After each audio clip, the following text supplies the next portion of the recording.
Empresário é morto durante tentativa de assalto à transportadora em São Sebastião da Bela Vista, no sul do estado. Uma outra vítima ficou ferida. O proprietário, da transportadora ouviu esse barulho e acabou saindo e deslocando para a casa dele. E ali ele deparou com os infratores e com a familiar dele rendida. No norte de Minas, mais uma agência bancária foi alvo de criminosos. A polícia agiu rápido. Aqui teve uma intensa troca de tiros com a polícia. Um dos criminosos foi atingido e se entregou, só que 5 deles fugiram em meio à mata.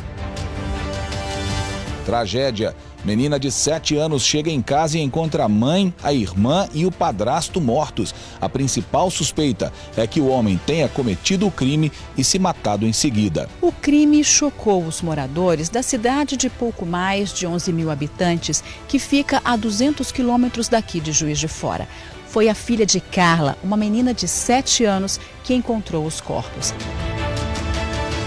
E tem ainda o futebol com a rodada das séries A e B do Campeonato Brasileiro.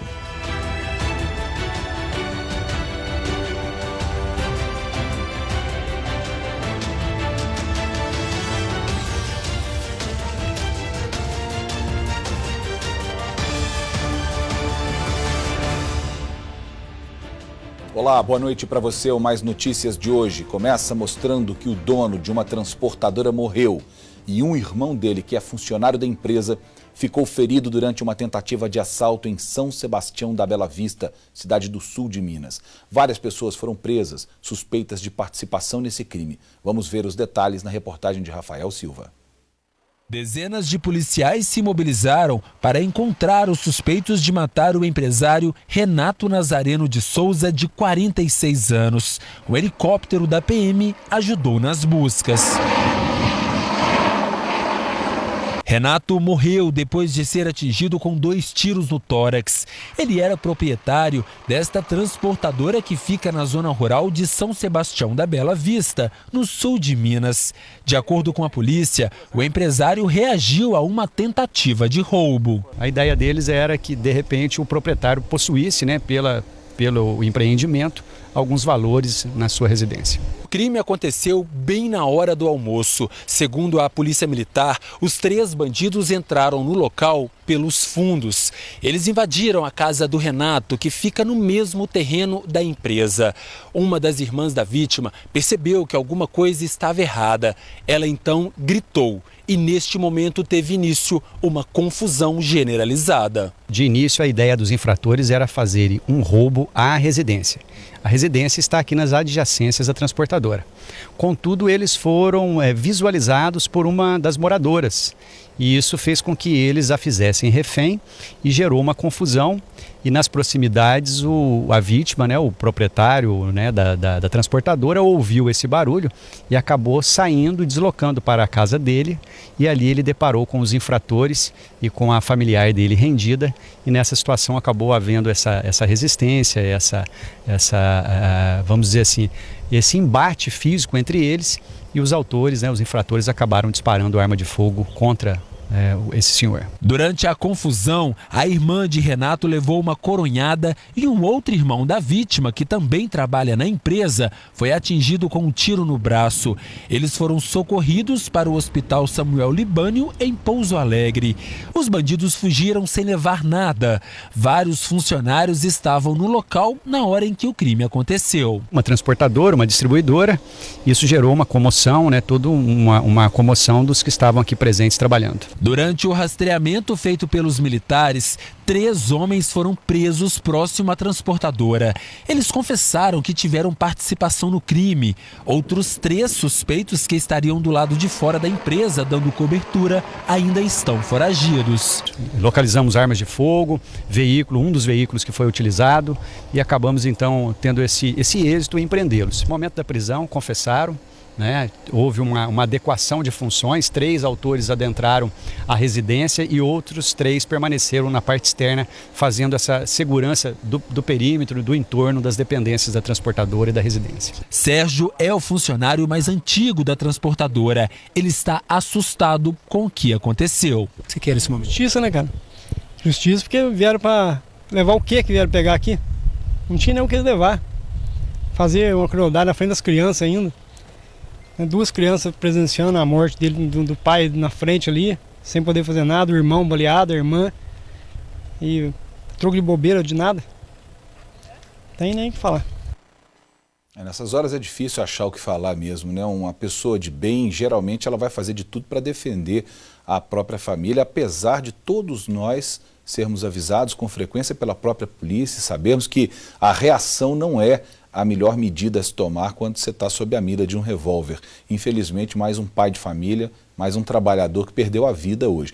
Pelo menos a polícia agiu rápido. A gente viu aí na reportagem que 3 pessoas tinham sido presas e 3 estavam sendo procuradas, mas a Polícia Militar acabou de nos informar que até o momento 7 pessoas já foram presas suspeitas de participar deste crime. Agora preste atenção nessa história. Uma menina de apenas 7 anos encontrou a mãe, a irmã e o padrasto mortos na casa onde ela mora, na zona rural da cidade de Eugenópolis, que fica na zona da mata. Segundo a polícia, o homem matou a esposa e a enteada de 16 anos com golpes de machado e depois tirou a própria vida. O crime pode ter ligação com o suposto relacionamento entre o padrasto e a adolescente. Hoje está difícil falar padrasto. Vamos ver a reportagem de Michele Pacheco. A tragédia em família foi num sítio no distrito de Queirozes, na zona rural de Eugenópolis, na zona da mata. As vítimas são Jovaci Marques da Silva, de 50 anos, a mulher dele, Carla Roberta de Souza, de 33, e a filha dela, Janaína Alves da Silva, de 16 anos. Segundo a PM, a suspeita é de que o homem tenha matado as duas com golpes de machado e se matado em seguida com uma faca. O crime aconteceu na casa da família. Por volta de 1h da tarde, recebemos uma ligação dos moradores aqui da região, dando conta de que havia ocorrido uma tragédia na família aqui. E de imediato deslocamos a equipe de Muriaé, equipe de Eugenópolis e outra equipe de Vieiras. E no local deparamos aí com 3 pessoas em óbito, sendo que aparentemente, até agora ainda estamos fazendo um levantamento, foram 2 homicídios e 1 suicídio. O pai da família, né, o pai de família, parece que ele cometeu homicídio contra a esposa e a enteada e veio a cometer suicídio também. E até o momento o perito está fazendo os trabalhos de praxe e estamos aguardando aí maiores informações para poder sair em diligências, se for o caso, para fazer maiores levantamentos, né, sobre o crime, sobre essa tragédia que assolou aqui a região. Carla foi encontrada morta no quarto em cima da cama do casal. O corpo da filha dela estava caído no chão, na porta do banheiro. A adolescente estava nua. Ao lado dela estava o corpo de Jovaci. O homem estava de cueca. O crime chocou os moradores da cidade de pouco mais de 11 mil habitantes, que fica a 200 quilômetros daqui de Juiz de Fora. Foi a filha de Carla, uma menina de 7 anos, que encontrou os corpos. Era a hora do almoço e ela voltava da escola. Ao ver a família morta, correu para a casa de um vizinho, onde recebeu apoio até a chegada da polícia militar. Ela também recebeu ajuda de uma assistente social. Parentes contaram aos policiais que a adolescente de 16 anos estava sendo assediada pelo padrasto, que oferecia presentes. A garota teria reclamado várias vezes das tentativas de Jovaci de ter relações sexuais com ela. A suspeita de estupro seguido de assassinato vai ser investigada pela Polícia Civil. Carla deixou a filha de 7 anos e um filho de 12, que é aluno da APAE. 13 policiais militares acompanharam o registro da ocorrência. O caso vai ser investigado pela Polícia Civil de Eugenópolis. Aí com a Michele Pacheco, que a menina chegou a denunciar o padrasto, chegou a dizer que ele estava tentando manter relações com ela, ou seja, ela estava sendo abusada, porque isso já é abuso, a tentativa já é abuso. É importante que todo mundo saiba que a tentativa de abuso já é configurada como abuso e merece ser denunciada. Essa denúncia pode ser feita para o 190 ou no 181. Quem denunciar não vai ser identificado e a pessoa vai ter pelo menos a oportunidade de não cometer esse abuso, se ela for presa e encaminhada para um tratamento. Nós vamos à previsão do tempo, um breve intervalo e voltamos já já.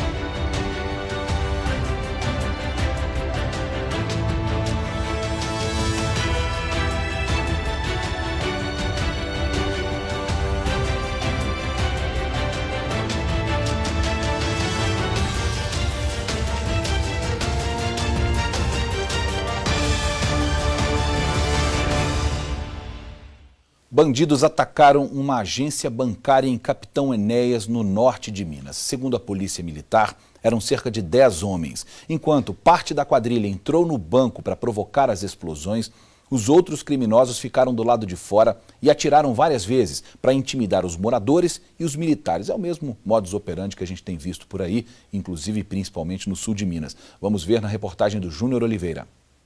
As fotos mostram a destruição do Banco do Brasil, que fica no centro de Capitão Enéas. Parte da estrutura metálica ficou danificada. Vidros da entrada ficaram estilhaçados.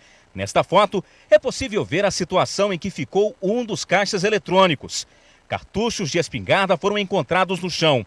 Um trailer que fica na frente da agência bancária foi atingido por vários tiros. Por volta de 3 horas da manhã, eles começaram a ação deles lá na cidade de Capitão Enéas. Explodiram o caixa eletrônico de um banco e cercaram a casa dos policiais militares que estavam de folga lá, realizaram disparos, vários disparos na cidade. Segundo a polícia, os criminosos estavam encapuzados. Ainda na madrugada, policiais de toda a região foram avisados do ataque criminoso e montaram uma operação. Foram pelo menos 4 quilômetros de perseguição policial. No carro abandonado pelos criminosos, havia várias marcas de tiro.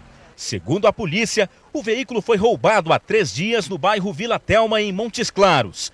Durante o confronto armado, nenhum policial ficou ferido. Após explodir a agência bancária em Capitão Enéas, os criminosos fugiram por estradas de terra. Só que eles não sabiam, enquanto fugiam, não sabiam que a polícia já sabia de tudo e estava vindo fazendo rastreamento em toda a região. Deram de cara com a polícia e bem próximo a essa rodovia, eles encontraram com a viatura policial, deram meia volta e vieram aqui pela rodovia que dá sentido à cidade de Januária. Quando chegaram nesse ponto, os criminosos perderam o controle da direção do veículo e o carro foi parar lá às margens da rodovia.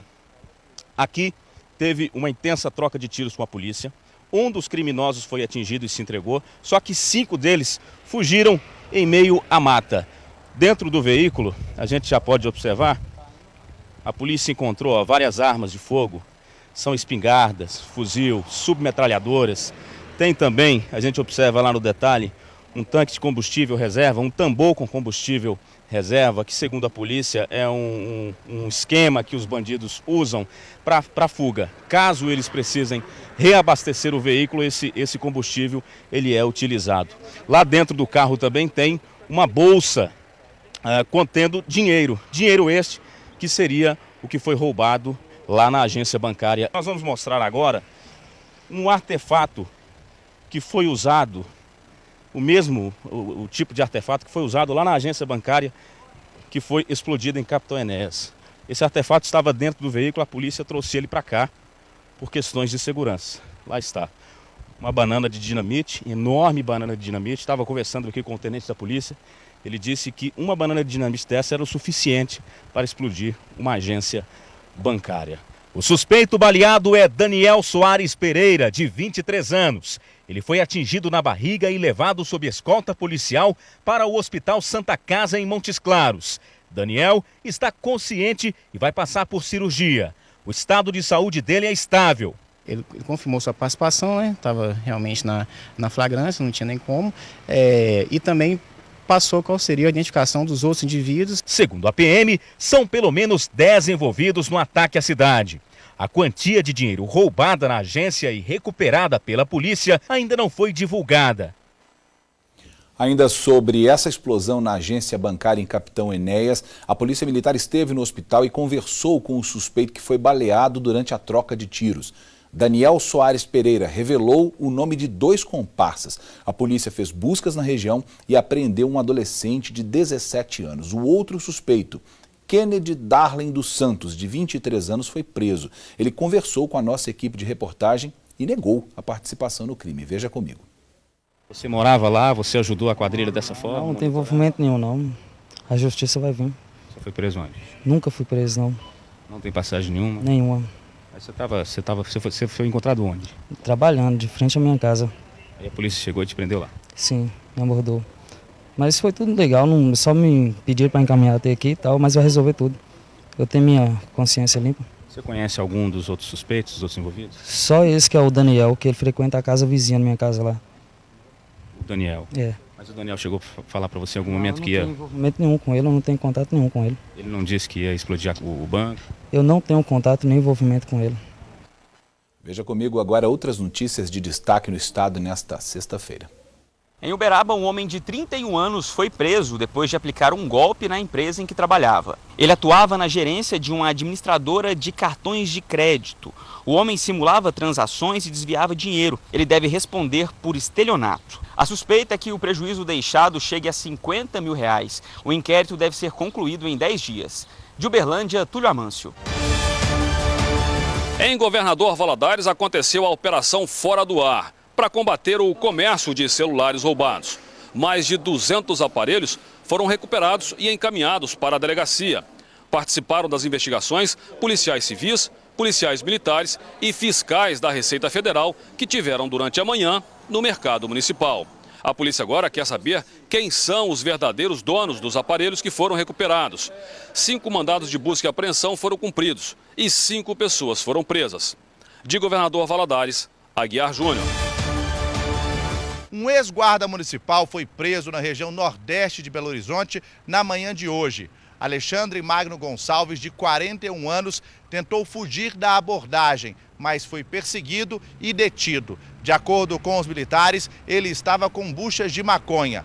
O homem já tem passagens pela polícia por clonagem de veículos e roubos. De Belo Horizonte, André Rocha.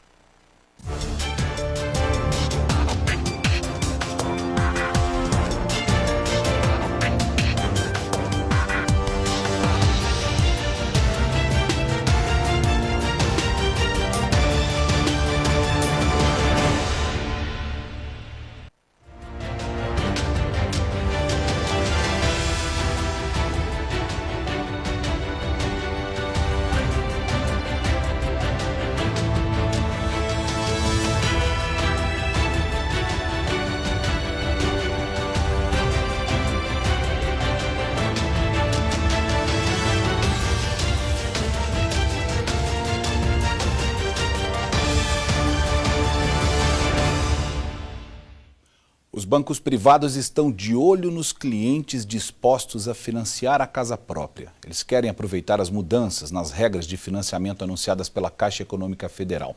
A partir de agora, quem quiser comprar imóvel usado pelo Banco Federal vai ter que pagar pelo menos metade à vista. Veja na reportagem. Pela nova regra, só será possível financiar 50% do valor total do imóvel. Antes eram 70%. A medida vale para novos contratos de imóveis usados. A Caixa Econômica quer priorizar investimentos em construções novas. Segundo a Associação Brasileira, que reúne empresas que vendem imóveis, o número de lançamentos como esse, de janeiro a julho deste ano, subiu 9,4%, enquanto que as vendas nesse mesmo período permaneceram praticamente estáveis. A crise é forte, pegou todo mundo, ninguém tem tantos recursos, apetite ou ânimo para poder comprar um imóvel e se comprometer por um bom tempo pagando aquela prestação. O economista explica que imóveis usados são geralmente mais baratos que os novos. Então vale pesquisar as condições de pagamento em outros bancos e financiadoras antes de partir para apartamentos na planta. Que você tem bancos privados que, dependendo da condição, conseguem até financiar um pouco mais ou ter até uma condição melhor de fornecer esse crédito. O financiamento depende do valor do imóvel, da renda do comprador e até da relação entre cliente e banco. Mas, em regras gerais, para o crédito ser aprovado, a parcela não deve comprometer mais do que 30% do orçamento mensal da família. Nos primeiros 6 meses deste ano, foram financiados 99 mil imóveis no país, queda de 16% com relação ao mesmo período do ano passado. Marcos é especialista em venda de apartamentos na planta. Ele explica que a opção é boa para quem não tem muito dinheiro para o investimento inicial. Entre 30% a 40% do valor do imóvel é parcelado durante os anos de construção e o restante é financiado após a entrega. A preferência de comprar na planta está por você conseguir ser mais fácil para você chegar ao seu objetivo e não entrar num financiamento ou numa dívida ainda maior. Comprar imóvel na planta pode ser um bom negócio do ponto de vista financeiro, mas é um negócio perigoso também, principalmente se o consumidor, a pessoa que está pleiteando esse imóvel, não tiver feito antes uma rigorosa pesquisa sobre a estabilidade financeira da empresa que está construindo. Se essa empresa quebra, o prejuízo é de quem está pagando. Se já tiver pago uma parte, dificilmente vai receber de volta. Vai para a justiça, mas vai demorar o tempo que todo mundo conhece que demora a justiça brasileira. Agora, é inexplicável no Brasil por que a taxa de juros é tão alta, é uma das mais altas do mundo, a média de 11,5% de taxa de juros. Mesmo com a Selic em queda, há especialistas no mercado que acreditam que a retomada desse mercado de crédito imobiliário só deve começar realmente, a retomada de verdade, só deve começar a crescer, a haver mais crédito disponível e os juros começarem a baixar a partir do ano de 2018. Até o final desse ano, dificilmente vai mudar essa realidade que a gente está vendo. Agora, é inexplicável a Caixa Econômica restringir tanto quando a economia começa a ter essa reviravolta que a gente está vendo, e mesmo que seja muito tímida, né? Os bancos privados vão nadar de braçada, já que eles gostam de achar essas brechas junto aos bancos federais para poder tomar um pouquinho mais também de dinheiro das pessoas, principalmente pessoas físicas. Chegou a hora da gente falar de esporte agora.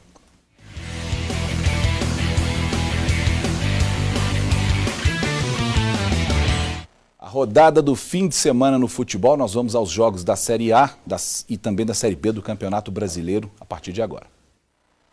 Pela Série B, o Boa Esporte joga amanhã em Caruaru contra o Náutico. A partida é às 4h30 da tarde. No domingo, o América enfrenta o Oeste às 11 da manhã no Independência. Pela Série A, amanhã tem Vasco e Chapecoense em São Januário às 4 da tarde. Um pouco mais tarde, às 7 da noite, tem o clássico entre Palmeiras e Santos. No domingo, às 4 da tarde, tem Botafogo e Vitória no estádio Newton Santos, Grêmio e Fluminense em Porto Alegre e São Paulo e Sport no Morumbi. Às 7 da noite, o Galo joga na Arena da Baixada contra o Atlético Paranaense.